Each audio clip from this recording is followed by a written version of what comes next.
Oh, hey, how are you? Are you winning? I'm winning.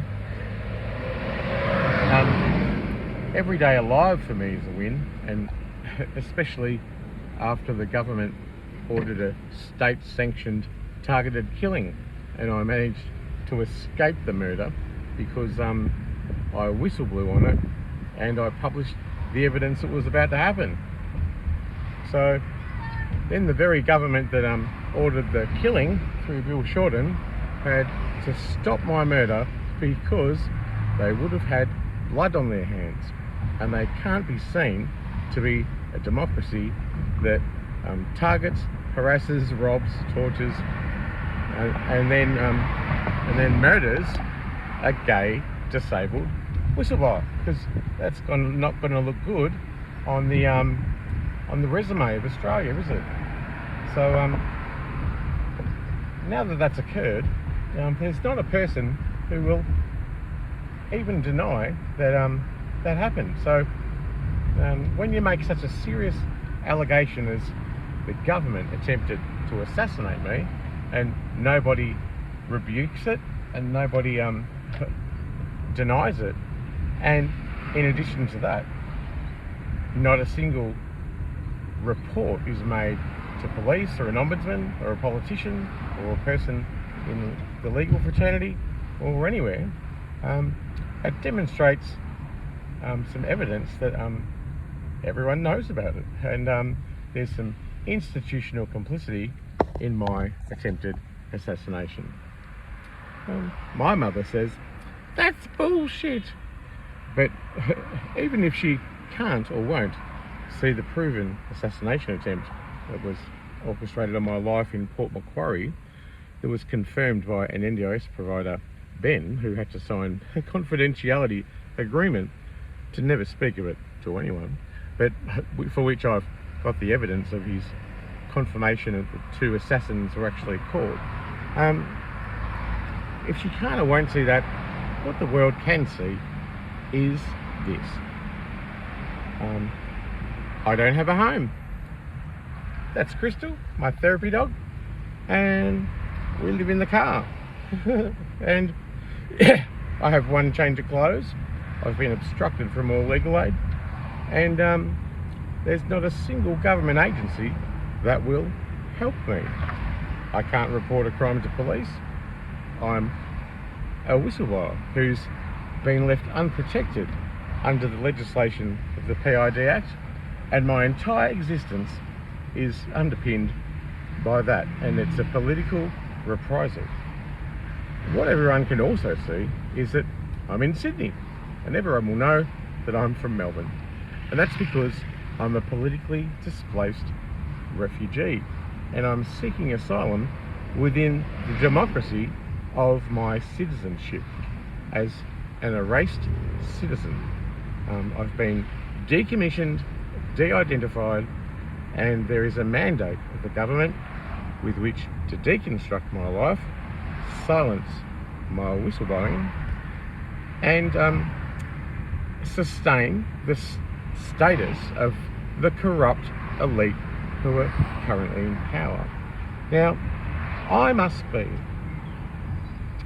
just a nobody, you know, and everyone says you're mad, you're on drugs, you're a loser, and the government has made me feel really not worthy of dignity and respect, and definitely not worthy of a simple place to be, a house where I can stay free from persecution and vigilante violence.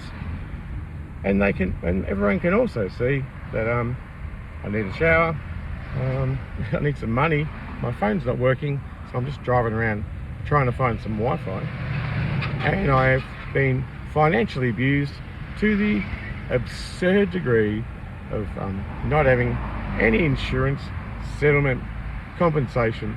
It's all been redacted from me via a manipulation of the legal system. So here I am, and during this targeting of me, which has gone for 30 years or more, I died.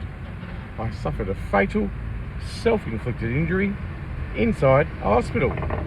you wouldn't read about it.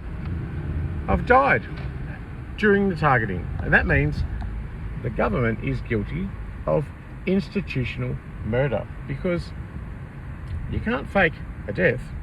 And even if you're you really like to remain plausible deniability that this is all my fault, and I'm not doing myself any favors because I've used drugs or because I'm mad, those are two good reasons to help a person. And I'm not being helped. I'm actually being targeted, abused, neglected and tortured by the very agencies that are tasked to my care. So it's a happy day, because even though I've got nothing and no one after being character assassinated with a black budget worth tens of millions of dollars in order to silence me, and the black budget to sustain the silencing of my whistleblower document, that it bribes every lawyer, every politician, every police officer and every public official and all of my family and friends to never acknowledge that document exists, and sustain the corruption, and to delegitimise what I'm saying and reject my legitimate disclosure. And for that, it can really hardly be said, out of the many thousands of people and public officials who have made corrupt decisions with which to deconstruct my life, remove my prosperity and my human rights, and act to cause me harm in a malicious and culpable way, which they're all aware of. The angels that sustain me are much greater than their petty hate, corruption and lies. So it's a happy day because I'm alive and I've got Crystal, and I'm out of jail and I'm out of a psychiatric institution.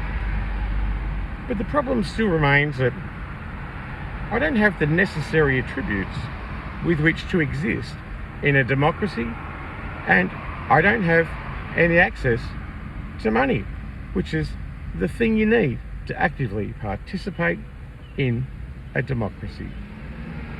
So to all those carers of mine, Philip, the evil pawn at the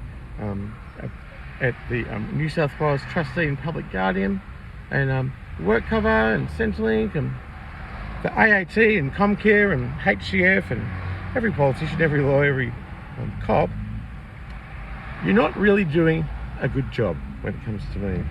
In actual fact, you're all in breach of your legal obligations, and every single cop and politician is in breach of their fiduciary obligations to me, not only as a person but as a disabled person.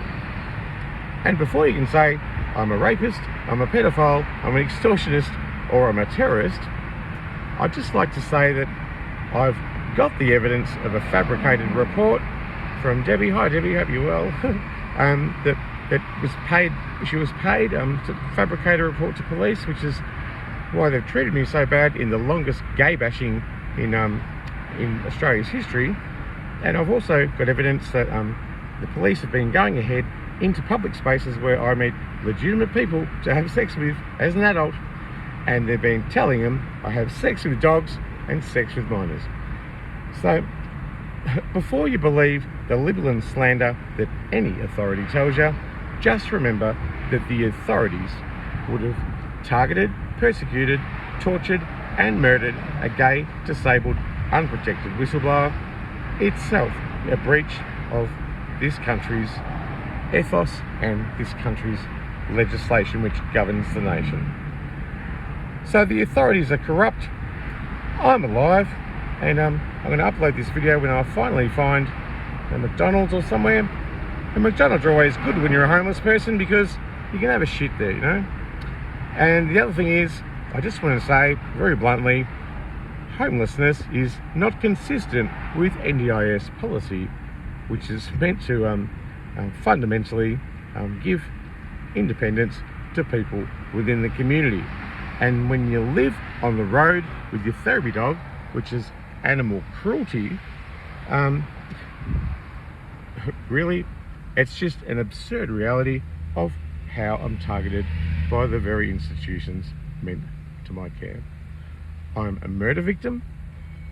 I was revived from death and then forced to live in my car under the care of the NDIS, and then exiled, entrapped, tortured, abused, attempted to be assassinated, and then that assassination attempt covered up, and there's a whole world of silence that no one will deny that, and that reveals an institutional complicity and awareness that my murder and the assassination was actually a true thing, as if you didn't need more evidence. So I'm alive, and I have a reason to live. It's not just to hold on to power or anything, it's about speaking my truth and being authentic, and I've always done that. So every cop, suck my cock. Every lawyer, you're a fucking disgrace.